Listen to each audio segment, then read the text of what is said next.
Welcome to episode 82 of the OVW podcast, the unofficial podcast of Ohio Valley Wrestling. My name is Jack Oaks. I'm Brian Hines, and with us as always is our disembodied voice of a producer, Tiny Brian. I'm here. Hey, guys. Hey. Today we're getting into all the action from OVW TV 1327, emanating live originally on January 16th, 2025 from Hot Point Davis Arena. But first, Brian Hines. Cowboy, take me away. You know what I've been thinking about, guys, before you get into the tour update? What's that? Something I never got to do, and I'm kind of sad about it. You know what? There's lots of things that a man doesn't get to do in his life. True. There's only so many experiences to be had. But one of the ones that I would love to have been able to do, and I think I may have a shot to be able to do it, is to go see an OVW wrestling show at Kentucky Kingdom in Louisville. That is, of course, like a legendary kind of venue for Ohio Valley Wrestling. That was kind of their spot kind of during the heyday for a long time. Do you have – let me ask you a question because you know I don't spend time on the internet. And when I do, it's very specific spaces. Is there rumblings of this out here, or is this just a young man living on a dream? So here's the thing: 3 years ago, Kentucky Kingdom was purchased by the same people who do places such as Dollywood. Oh, these are people who want to do theme parks. Okay, so and they are opening a new land this summer called like Kentucky Nature World. So they're really kind of leaning into the Kentucky experience. Is it at Kentucky Kingdom? Is it in the same? It's been renovated. Same location. It's been renovated. Yeah, some of the roller coasters being removed. They're doing some changes, but the point is they're going to try to lean into more of the theme and shows. Think about Dollywood. I think they own. Never been there. No, Silver Dollar City. There's a lot of. It's been a long time, but yeah, I've been there. Silver Dollar what? PG-13. Come on. Silver Dollar City. It's another theme park. But yeah, that they. I don't know. Roll the tape back. Roll the tape on that one, Malachi. Roll the tape back on that one.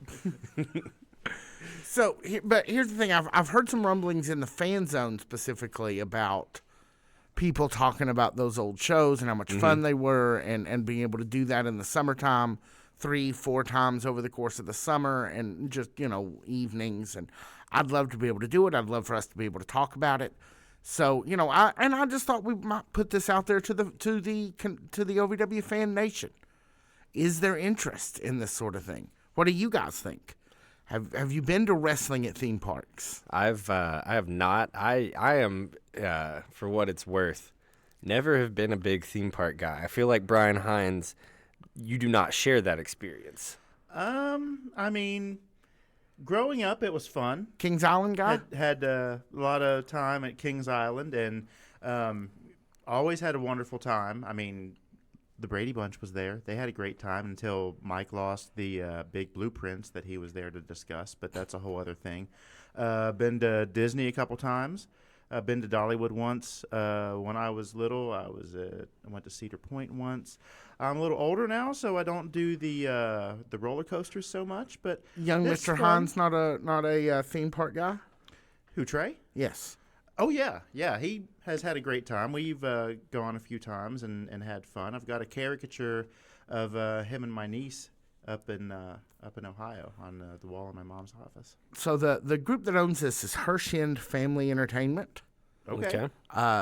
So I thought, if there's any interest in this, and let's get in the fan zone, everybody, in the comments here on YouTube if you're interested. Let's talk about it. I want to hear. I want to hear about it. And Brian, have you ever seen wrestling at all your theme parks you visited? So I didn't know that was a thing. This is the first time I've ever heard of it. I mean, the OVW doing it is the first time I've ever heard of it. I've seen shows at theme parks. I've seen parades. I've seen fireworks displays, but I've never seen a wrestling show. And, I mean, I'd love that.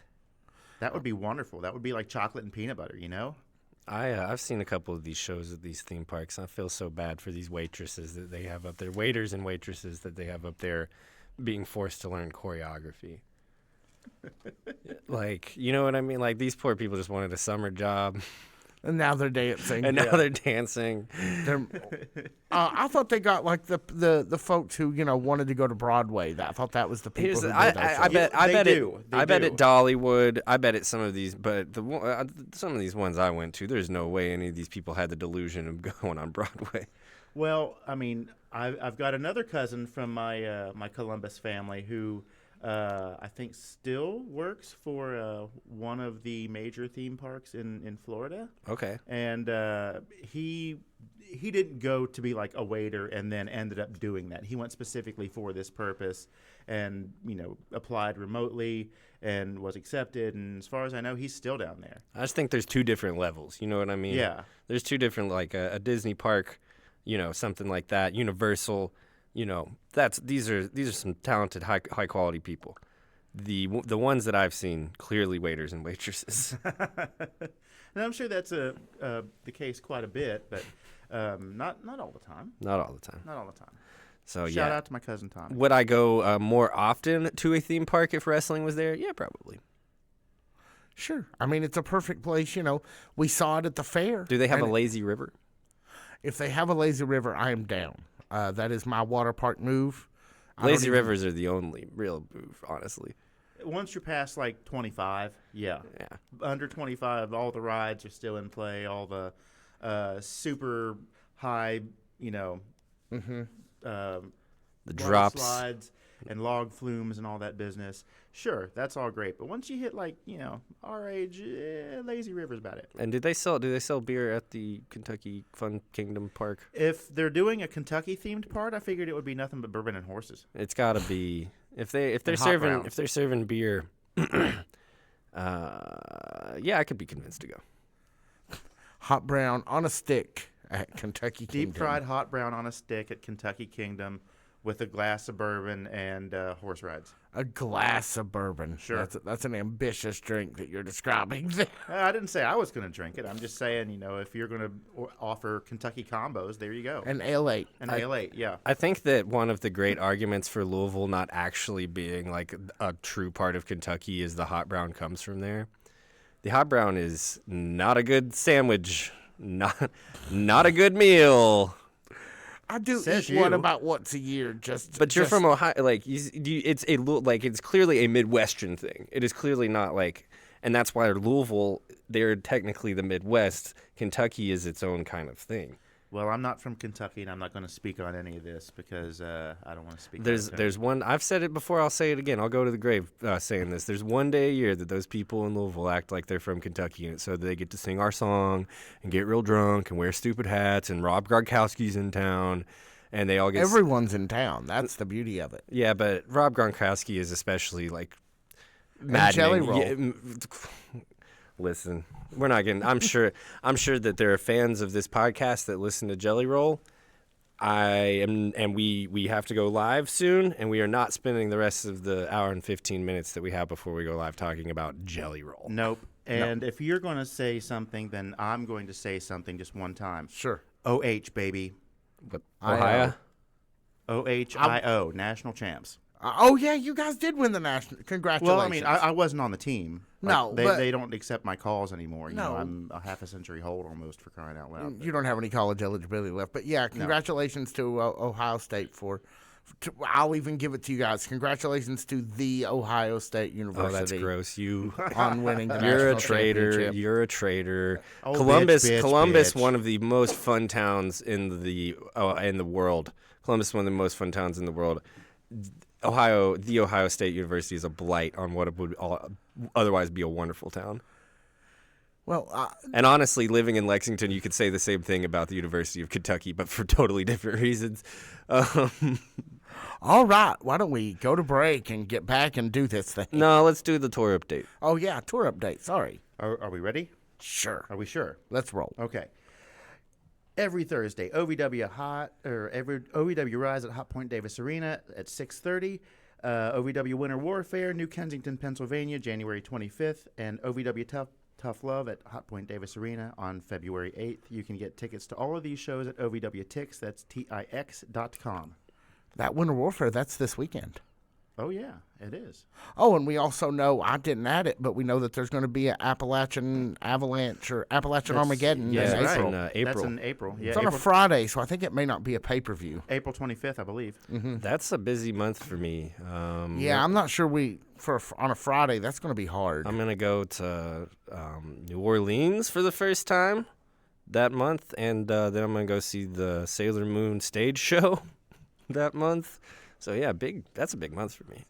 Jackman's having a big month. And but until then, Jackman.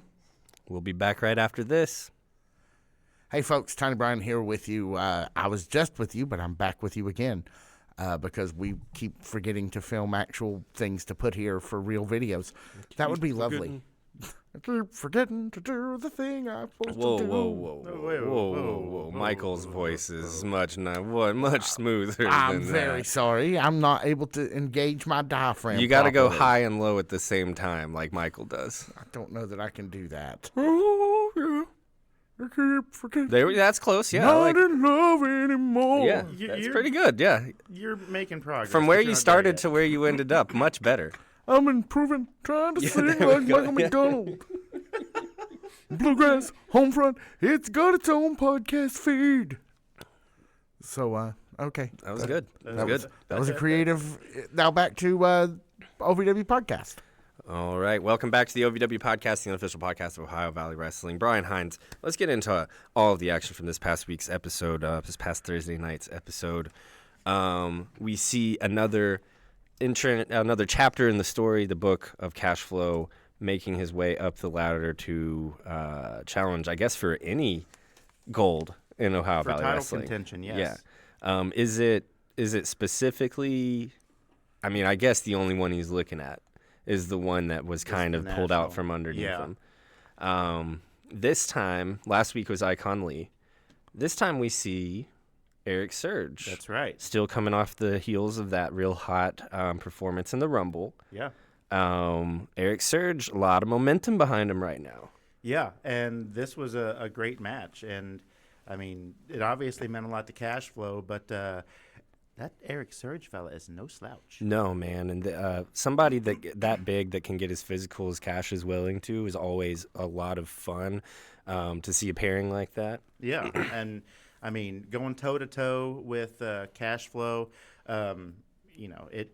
last week was a contrast to what we see this week.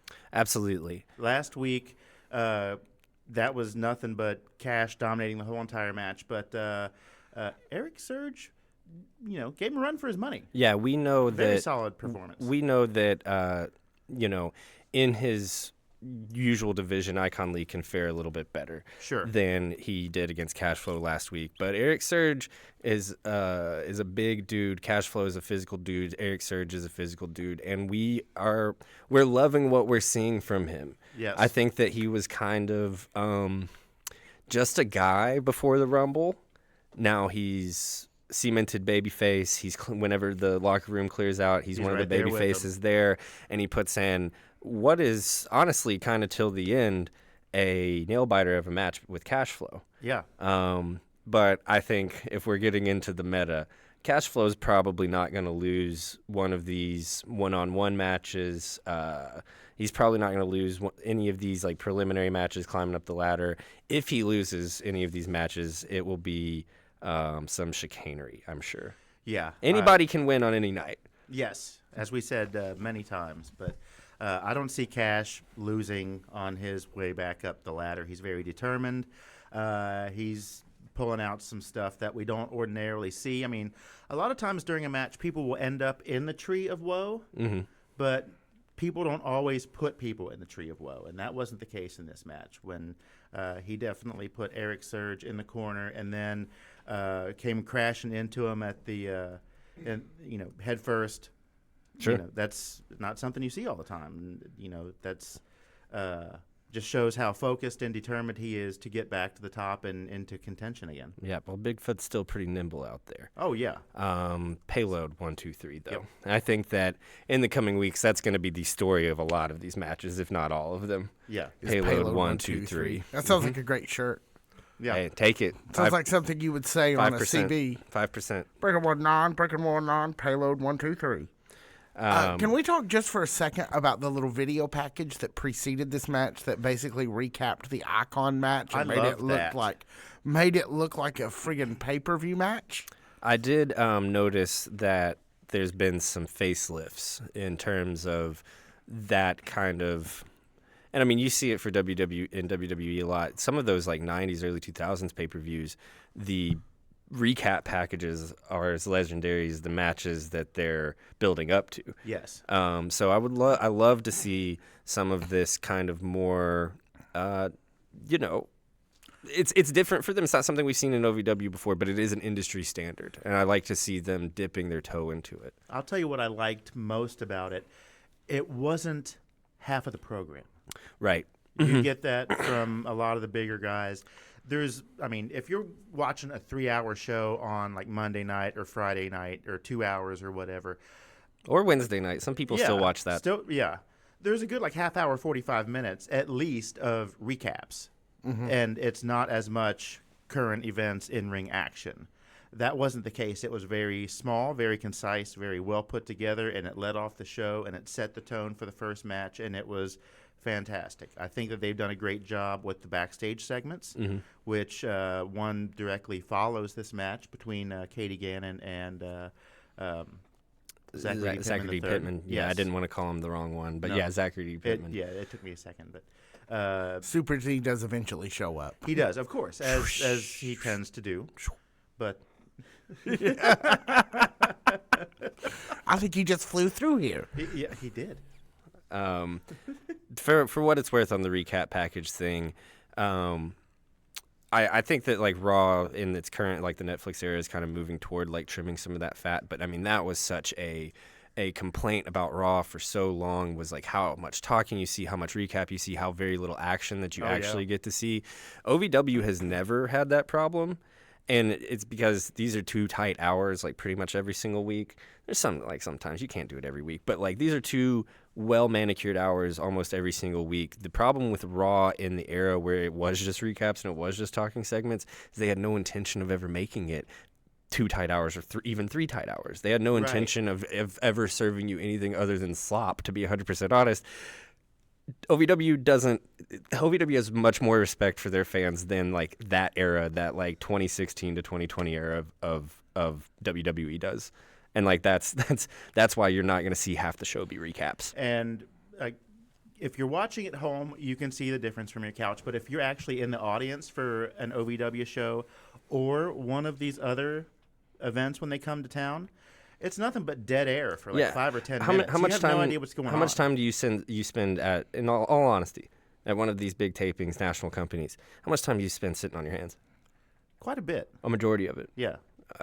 It is not that way at Ohio Valley Wrestling. No, more often than not, if you're there on a Thursday, it's and you constantly cutting. And to nowadays the next thing, you can you can mostly watch the promos now too. Yes. Well, and And like hear them. they're doing something very similar, obviously much smaller scale, but like you can't tell me that it can't be done.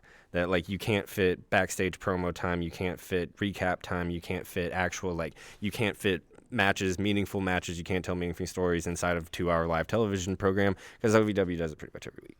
That's right. These national programs don't hit that stride as often. They just like don't, man. No. But with enough about them. Yeah, I noticed that the Katie Gannon's kind of ring backstage sketches for the night. She's kind of trying to backtrack on who Dude Love has spoken to and what they've spoken about, et cetera, et cetera. In terms of long-term storytelling, last week all the backstage segments were Dude Love segments. Mm-hmm. This week they're all Katie Gannon segments. And the kind of symmetry of Dude Love always asking about Katie Gannon. Yes. And Katie Gannon always asking about Dude Love. No. Yeah.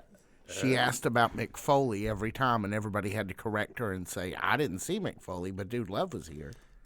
I did wonder about that later in the night when Linda Kay says that Cal Hero's known Dude Love since he was a kid, and I was like, has he? I know you know Mick Foley as a kid, but I was Yeah, just we talked about that earlier. Yeah, I was today. just confused. I guess it works. I guess it still works. Oh yeah, it totally works.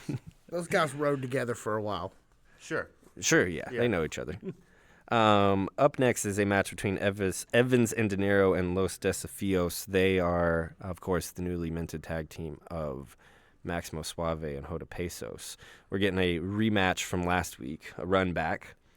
Hopefully this time, I guess the intention is we didn't get through this whole thing the way it was supposed to play out because, of course, Beaches and Cream Yes. Like we interfered. figured. Yeah. So we're running it back to get kind of a more straightforward version of this match. Again, I think it's nice to see like the Hoda and Jay of it all, kind of like get them reunited, give that some more breathing room, and like Maximo and Hoda. We've said this until we're blue in the face. We're really excited to see them be a tag team. We know that they've wanted it for a long time, but we got to get them toward the others. We got to get them out of Tony and Jay's hair. We got to get them. We got to get them in a like maybe. I'm talking titles. That's what I'm talking about. I'm not. Why beat around the bush? Why beat around the bush? I'm talking titles. Let's get these guys some wins. Let's get some wins under their belt. Let's get some momentum under their belt. Maybe, the Revolution takes the titles off of Beaches and Cream, and, our saviors are Los Desafios. I would absolutely love that, and I'm sure that they would too. I think they deserve it, man. Yeah, they do. That would be quite a challenge. I But like seeing them grow together every week and get like a little bit more tight as a unit. I'm sorry, I didn't mean to cut you off. No, you're fine. I was just saying that would be quite the challenge, and of course, Desafios does mean Desafios does mean the challenges. For those of you who are like me, Spanishly impaired. Espanol. See. See. I also, while I'm thinking about it, AJ McKay has done really, really great on commentary the last couple of weeks. He sure has. And I think that, in Kinnison's absence, having the kind of more professional, and I hate to say that, but like the bassy, like he's the opposite of Kinnison in a way. Kinnison's kind of up here. AJ McKay's kind of bassy. He's like an alternate to Kinnison in a lot of ways, but he can speak. He can keep up with Linda and Josh, and I think that he's been a really wonderful. I know I'm kind of meandering because I can't figure out exactly what I want to say. I can't really put my fucking thumb on it. Sorry. PG-13. I get mad. I'm getting frustrated. I haven't pointed at the sign in a while. Let me take a stab at it. Yeah, please. So, because every word that I kept wanting to say is wrong because everyone's professional. But like, I'll keep it simple, and I'll make it catchy. Brian Kinnison isn't around right now. Right. AJ McKay is doing a fantastic job in his place. Mm-hmm. Until Brian comes back, BK is still away, but he rules. There you go. I just think that he's a great third voice, and maybe not the voice that I would have thought was going to kind of fit in with Linda and Josh's dynamic, but I think he's added a lot. These past couple weeks, and I want to see him there. I want to see him there as often as possibly can on the big show, to be honest. Yeah, and they've got no shortage of commentary talent. I mean, no. Josh, Linda, AJ, Brian, Stevie, anybody who comes in to guest commentary. Cornish will do commentary. Cornish, yeah. Hell, Shannon the Dude used to do commentary. That's to do right. commentary. Yeah, when we first started doing this podcast, he was over there some. I think we kind of when I went on my diatribe about let's get the Los Desafios some wins, I kind of gave away the goose there. They didn't end up picking up the victory over Tony Evans and Jake Guerrero. Yeah, and you also dropped an F-bomb, so you're going to have to put money in the swear jar. I got really frustrated at myself for a moment, and that has not happened in a long time. That is another F word, which is permissible. Yeah, I'm sorry about that. Go ahead and bleep that one out, Malachi. I really don't want that one going out. I lost my patience with myself, and I don't like that very much. Hey, it's not like you pulled a Jack Bond and slapped Dude Love across the ring. That's true. People have lost their patience quicker and more violently over this past week. So don't beat yourself up. I'll try not to. Okay. Let somebody else do it. Katie Gannon, again, in her trek back through Dude Love's last week's segments. Business. Dude Love's Business. Yeah, business, rather. Talks to Ryan Von Rocket, who doesn't remember her at all. Does not have any memory of her whatsoever, even though she was a Von Rocket for what, like 6-8 months? How More I than that? mean, like a year? yeah, she was great in that role. A lot of fun in that role. Yeah. But yeah, of course, the rock star doesn't remember. That's I guess the implication. Yeah. So next match, I think this is one that OVW fans have had circled for a long time. Didn't really matter who the opponent was. What mattered is who the winner was. Sophia Rose versus Leela Feist. It's important to point out that Ashton Adonis does not. He comes to rings. He comes to the ramp with her, but does not escort her fully to ringside. It was almost like when you're young and you ride the school bus and they stop at somebody's house, and then after a couple seconds the door opens and like the mom gets them ready and like tells them goodbye and like gives them a kiss and like they walk to the bus. Except for they were arguing. Oh wait, so it was like when my mom dropped me off at the bus. I think that a lot of people, like Sophia Rose, we've said it before, bears repeating. One of the smartest things I've ever seen was letting the audience know who Sophia Rose through those promos. Yes. The telling her life story, kind of recapping her struggle with health, a stroke, right? Yes. 19 years old. That's absolutely insane. I think that's worth saying out loud, right? That's absolutely insane. It was one of the smartest things from a booking point of view that I've ever seen, because everyone's in love with her. And then at that point, it doesn't matter if she's like picking up victories all the time, because no one's ever going to not be behind her. And then you lead her to a moment like this where J-Rod is this imposing champion, and we finally have a organic, white-hot female babyface to challenge her. I don't know. Well, obviously, she's not the next challenger. That'll be Haley J. Of course. That'll be tomorrow night as we're recording this. I don't think Haley's going to win.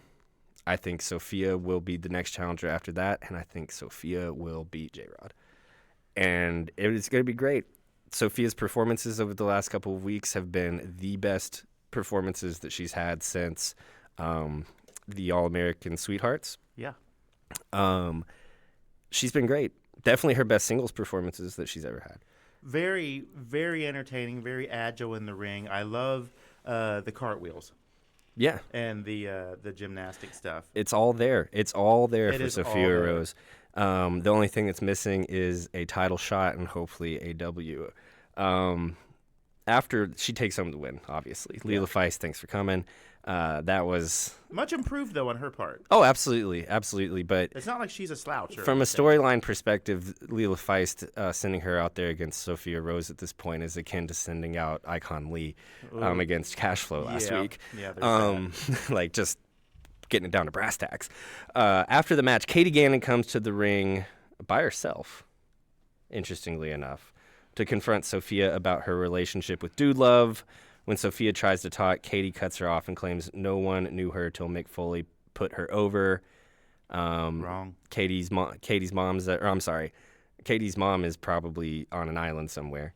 Her dad's a lawyer, of course. Oh, of course. But Sophia's mother mother is at ringside. Yes. She's wonderful, by the way. She's very nice.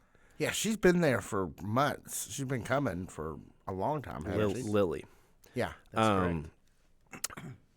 There was, and I don't think that it was like fully intentional, but there was like a sincere moment of like, oh God, Katie is like awful. Just like picking on Sophia Rose, because Sophia Rose is like so likable. There was this very kind of like mean girl, like high school energy going on between these two. Even like to the point of like supreme irony, like to the point of like, oh, it's the rich girl in the high heels, and I'm like the normal everyday girl. It's like like a Taylor Swift song or something, you know, like to the point like there was something so high school and so teenage and so and equally as sinister, because high schoolers and teenagers are much more sinister than adults are, much meaner than adults are. You have one. I have one. Hell, I was one back in his age. Golly, man. Completely different guy than I am right now. I almost cursed again thinking about getting mad at my younger self for some of the S I did. This was a genuinely heartbreaking moment for Sophia Rose. And then the way that she never turned off the fire, never let Katie Gannon get the last word, kept her chin up, kept fighting. Yes, I am glad to see her standing up for herself, and that's wonderful. More often than not, most people don't. But up to this point, she really hadn't had a whole lot of opportunity or reason to do so. But now that she's front and center confronted with this, I'm glad she's fighting back. And wouldn't that be a great match? Sophia Rose versus Katie Gannon. Dog walking her. Obviously, Sophia Rose dog walking Katie Gannon. And I get it. Katie's had a few white wines at lunch. Like you start to get a little mean. When you only live off of white wine spritzers. Mrs. Dash. But Mrs. Dash and white wine spritzers, the vegetables that come in Bloody Marys. But and that's like that's from a character. Like I just love the character in my mind of Katie Gannon just being the drunkest middle manager you've ever had at a bad job. Yeah. Like, in my mind, that is who she is. And those people are equally as mean.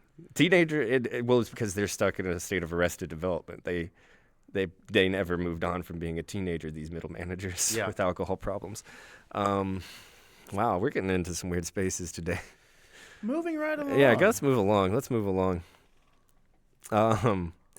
The hour one main event is Jack Vaughn versus Cal Hero. Directly prior to that, though, is we get the walk and talk. Very short, very sweet.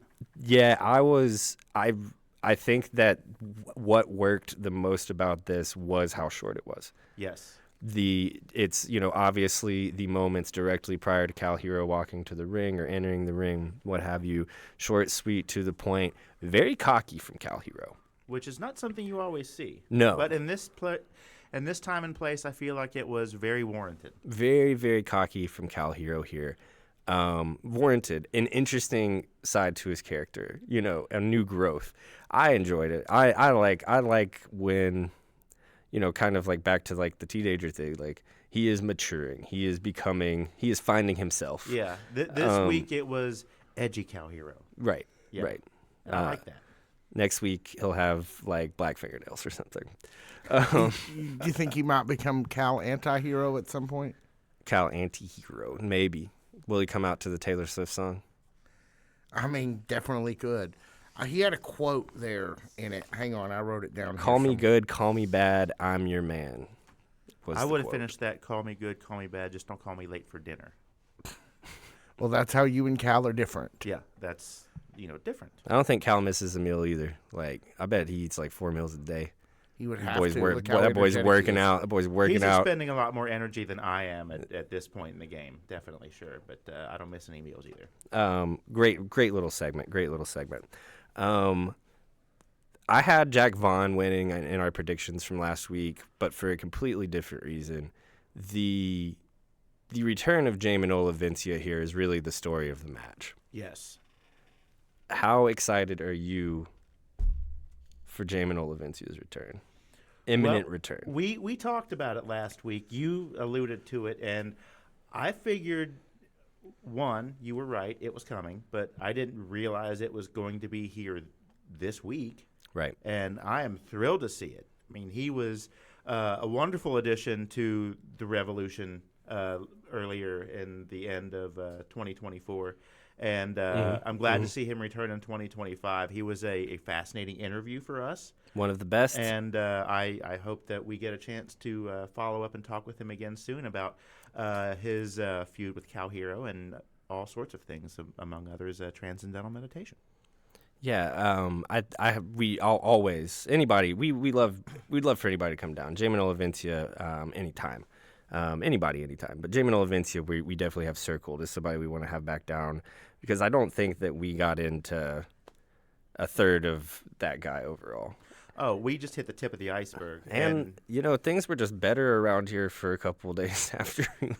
Yeah. Things were just kind of better around here. I still have his poster, on my desk. Yeah. I'm sorry. Go ahead. Trying to think of what. It's be calm, be creative, always evolve. Oh, cool. I have mine taped to the wall next to my bathroom mirror, and it says, "Be what you are." And I think about that every morning when I brush my teeth. Yeah, Jamin Olavencia, he's a different kind of guy. That was enough to distract Cal Hero for Yes. Jack Vaughn. Veteran move, honestly, to capitalize on the distraction. Quite the veteran move. It's interesting that we're heading into what seems to be Jamin Olavencia Cal Hero feud, and there's no title to be seen. We are going for a straight up blood feud.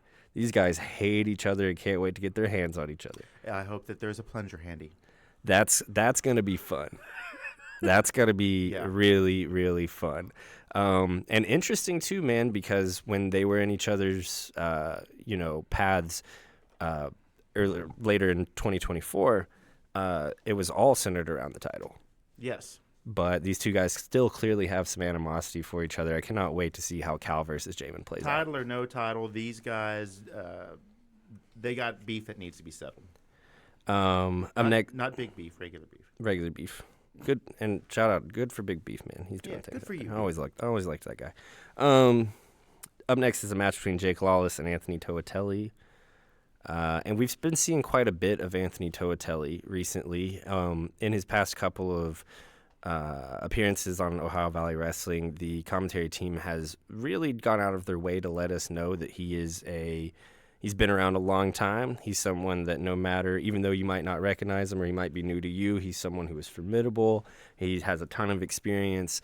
And usually when they start talking about people like that, they're really trying to put it in the audience's head that this guy's going to be around a while and you should look out for him. Yes. However, usually that doesn't always directly mean that you're going to win every match that you're in. And for Mr. Toatelli, he hasn't really picked up a win recently. Yet. But I think the more he shows up, we've seen this process before. And this is one of the great things about OVW is it doesn't really matter how long you've been around. You go through, if you're new, if you show back up, if you go through the same ringer that everybody else has to go through, right? That's right. If you're 18 months in or 18 years in, you're putting in the time. You're going through the process. Yep. Show up week after week, put in the work, and you'll get there. Nobody gets to Goldberg their way through OVW, really. Oh, please, God, no. Well, unless you have, you always have to have exceptions. You always have to have exceptions. You have, your Buzz Backlunds of the world. Oh, yeah. But like it was a totally different thing. It was a totally unique set of circumstances.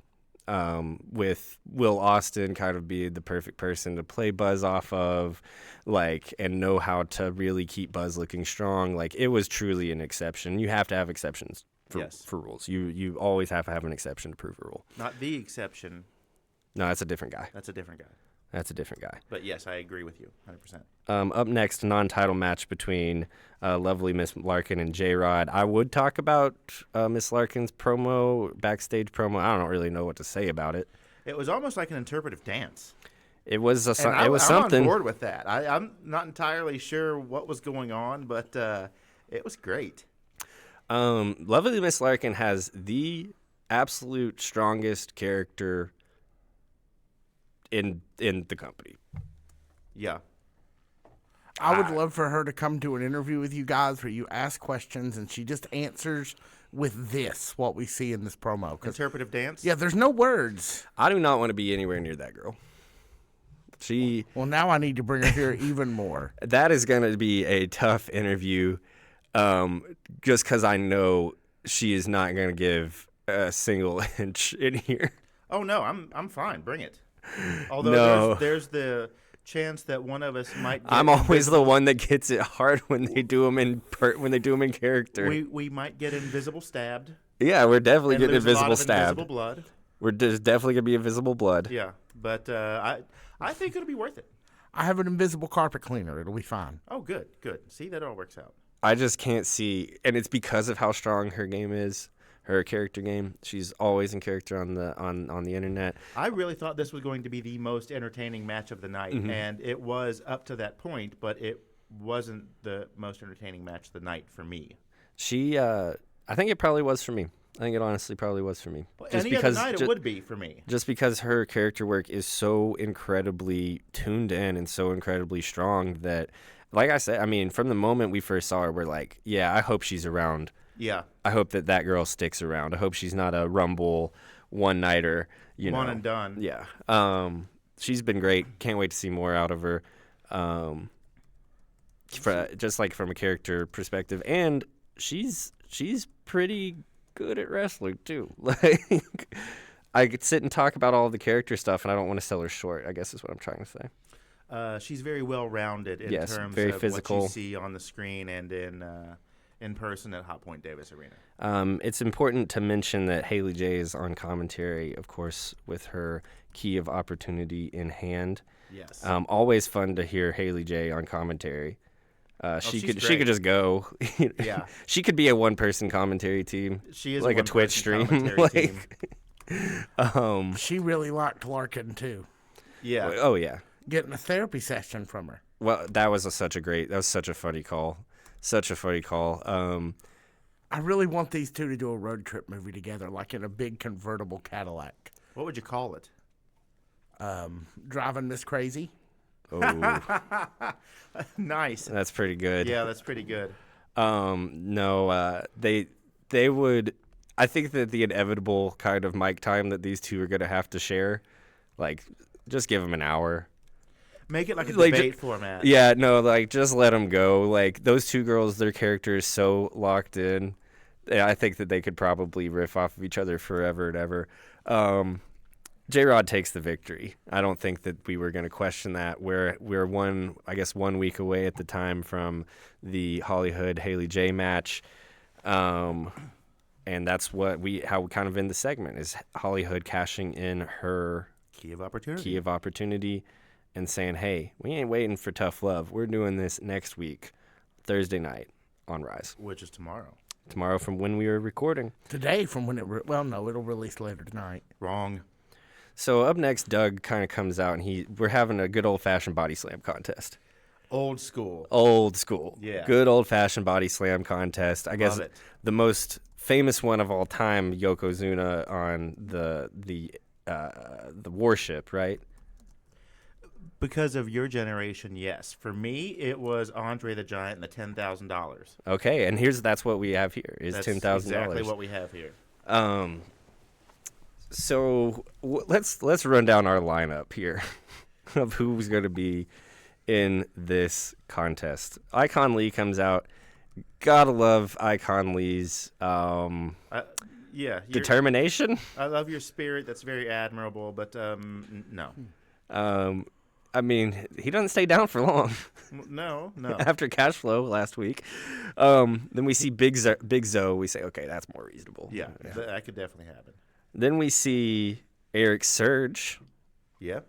Again, slotted into that babyface slot. Hey, I'm not gonna let you, the Revolution, come out here and think that you guys run the show, and also I'll take that $10,000 too. Well, duh. And then, some pretty good mic work here from Eric. Eric, yes, probably the best mic work other than our next contestant, and really Eric. You can't be upset when Mr. Spectacular comes in on his scooter, his Segway, and does the promo that he did here. He ends up putting up $10,000 of his own money. So we've got a $20,000 challenge next week. That's right, yeah. Who you got?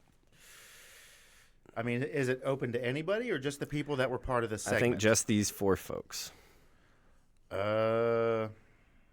Big Zo. Really? Yeah. I think I'm going to take Eric Surge. And that is not a bad choice. And I don't disagree with that. I just think of all the people, I mean, we've seen the most out of Big Zo, more than Eric Surge because he hasn't been around as long. Sure. I would argue more than Jesse Goddard's because Jesse Goddard's has been off doing other projects. Here's what I'm thinking. Eric Surge is the third person. They do the thing in the order. Is that what they're going to do? I don't know, but here's what I'm thinking. Okay. Tell me if I'm cooking or not. Icon Lee comes out. He says, no, that's not happening. Big Zo can't do it. before he even gets the opportunity to do it. Eric Surge does it before Pectacular gets the opportunity to do it. Stealing Pectacular is $10,000. That's the angle next. We're trying to get Eric Surge around the biggest stars that we have as quick as we can. We get him around Cash Flow. Solid. We get him around Pectacular. Right on. I think that's where we're going. Is maybe not even like full heel godders. Just like, hey, that was clearly supposed to be my 10 grand. Like now we have to have a wrestling match about it. Like I'm from Hollywood godders. Yeah. Hollywood money. That is my guess. That would be my guess. I can see that. I just think that we're with the way that we're trying to treat Eric Surge right now, we're putting him in as many big positions as humanly possible. The back-to-back of winning this contest and being in a ring with Pecs is big. That would be a solid match. So, non-title match between Jake Painter and OVW Rush Division Champion Super Z. Also, while I'm thinking about it and thinking about Cash Flow and stuff, who's next week for Cash Flow? Do we know yet? We don't? Nope, not been released. To be determined. To be determined. Do you have a guess? Who would be after Icon Lee and Eric Surge? Let me think about it and get back to you. Do you have one? Sure. Yeah, my guess for everything, Boy Toy Troy. Really? Well, I just decided right now he's my guess for everything. If Boy Toy Troy wins, does he get cake? No. He's got to work a lot harder than beating Cash Flow to get cake. And beating Cash Flow is going to be pretty hard. Yeah. I have one. Maybe we should save it for the fans. No, let's hear it. Cash Flow versus Big Zoe. Could see that. Yeah, Could see that. totally see that. That'd be fun. Yeah. Two former teammates, allies on the Legion of Doom or Legacy of Brutality. Legion of Doom, two different people. No. Yeah, I think I like that. I actually think that's a decent call. Yeah, that's solid. Sorry, I got sidetracked. But the next match is between Jake Painter and the OVW Rush Division Champion Super Z. Yep. Super Z wins. I'm not getting into it. I'm not getting into it. That'd be 3 weeks in a row I've gotten into it. I'm not getting into it. Yeah, we can keep using the names we use, but it's fine. No. Nobody's taking that victory away from nobody's taking that title away from Super Z. Not for a while. Although I did like the promos from Star Rider. Before they were like dark and sinister. The kind of like when he's like coughing, kind of like he's sick. Mm-hmm. Yeah. I kind of liked that. And then he was like just lying in wait. Right, and he takes advantage of Super Z after the match. Very Healy Dan. He's getting good at this heel stuff, man. He is. He's getting good at this heel stuff. He's turning it up. And there was something like, at first it kind of caught me off, like, oh, they left the cough in. And then when we were rewatching it today, like, I don't know why I assumed. I was probably a little, and was like, oh, they left the cough in. But then when we were rewatching it today, I was like, oh, no, he's doing the character stuff. I was just too to understand. Final match of the evening. 2 out of 3 falls. OVW Media, Country Boy Media heavyweight champion, right? Country Boy Media champion? Is heavyweight in there? I always want to throw heavyweight in. I was corrected by Shalance to never refer to the women's as a heavyweight title. Yeah. No. But I think I throw heavyweight into all of the titles for some reason. The Heavyweight Media. Yeah, heavyweight media. It's a really heavy YouTube channel. It's a paperweight. Brought to us by Country Boy. And the OVW National Heavyweight Champion Doug Basham. We're champion versus champion in this 2 out of 3 falls match. This is, of course, the fallout from last week. Yes. When Dustin squeaked out 2 wins. 2. Against Leather Daddy Doug Basham. So let me ask you this: Do you remember those 2 wins? I wasn't ready. I didn't have my shoes on. That was the first one. Well, no, the pinning predicament in those 2 wins. First one was a cutter. Yeah. Or first one was a small package. Sorry. Right. Mm-hmm. Second one was a cutter. Mm-hmm. Oh, you're right. Yeah, you're right. So we come out tonight. We knew from the get-go this was not going to be a straightforward match. No. What I did not expect was for Dustin to not even be conscious by the time he made it to the ring. I knew that there was going to be something that happened very early on in this match. What I did not anticipate was it happening before the match. Yeah, you said that last week on the Fan Zone, and it's like you were kind of right and kind of wrong because you thought that Doug Basham would give him the first fall. Right. That was the opposite of what happened. Correct. That was the complete opposite of what happened. Excuse me. So we get the first fall pretty early on into this, and it's Dustin on. He's unconscious forever, getting beat up. Not just during the whole match. Basically. Getting beat up. Doug finally, after kind of playing with it like a kitten would do a maimed mouse, goes for a pin. Well, he goes for a move. He has Dustin kind of tucked under his arm as his head tucked. Right. Gonna do Probably something. going for like a DDT. Yeah. And that's when muscle memory apparently kicked in and he rolled him into the small package. So first fall, small package. Dustin Jackson. DJ. What did he call DJ? Dumb jerk. Yeah. The second fall goes to Doug. I think that one was pretty obvious. That was a given, yeah. He kind of spends the time in between the second and first fall beating up Dustin. Second fall was a count out, by the way. Second fall was a count out because Dustin has been Still beat unconscious. up. Still unconscious. If Dustin's in the ring, he gets kicked out of the ring so Shannon can kick him. Yeah. If Shannon's not beating up on him, then Doug Basham's beating up on him. It's a 10 count. Right. And Doug is very adamant. Start counting. Because he knows, man, anything could happen. I've been beat by this guy. He's out to get that win by hook or by crook. I've got 3 pins in the past week from this guy. Yeah. One of them was when he was unconscious. 3 out of 4. Start counting. Get to work, Daniel Spencer. I thought it was really, really smart stuff to have Dustin, in between kind of beatdowns, get so much time to rest. I think that was really where this match made sense for Dustin is yes, did he go through a lot physically? Did he go through a lot from a storyline, like wrestling brain perspective? Where for me this match worked so well was how much time Dustin was allowed to rest, even though he was enduring physical stress that entire time. Yes. He'd go basically 8 seconds, 12 seconds, 15 seconds at a time. And in wrestling times, that's a long time of getting to rest. You need to get back in the ring and get ejected from the ring again. Yeah. That's where this match hinges on. Because what do we see as soon as Dustin gets the opportunity? A cutter. So we have that symmetry again. From 2 weeks in a row. 2 weeks in a row. Two different matches, 2 different match styles. Dustin Jackson knows where his bread is buttered. And it seems, more importantly than that he has Doug Basham's number. Certainly does. I'm talking in your head, rent-free type S number. He has your number. He can call you anytime. 80% of the wins between these two have gone to Dustin Jackson. And they're sneaky. They're sneaky and they're fast and they've been effective. And when you're Doug Basham and OVW, you deserve OVW and it's your legacy and you're the greatest product for OVW and you've trained this guy, right? And he's picking up these day one wins on you, these rookie mistake wins on you. That means you're shook, brother. Yeah. It means you are shook.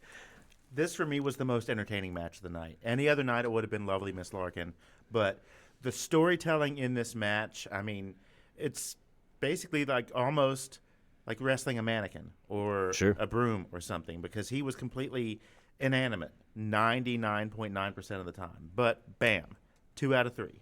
Meatloaf said 2 out of 3 ain't bad, and that's where Dustin Jackson sits after this match. The important part is he picked up another win over Doug Basham.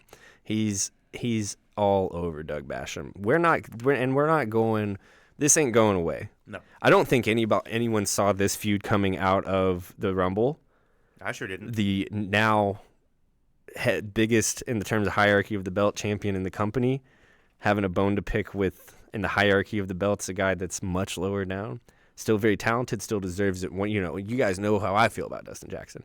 But, like, you would think there can't be anything motivating Doug Basham to continue to go after Dustin Jackson other than he's petty and he's scared. Spite.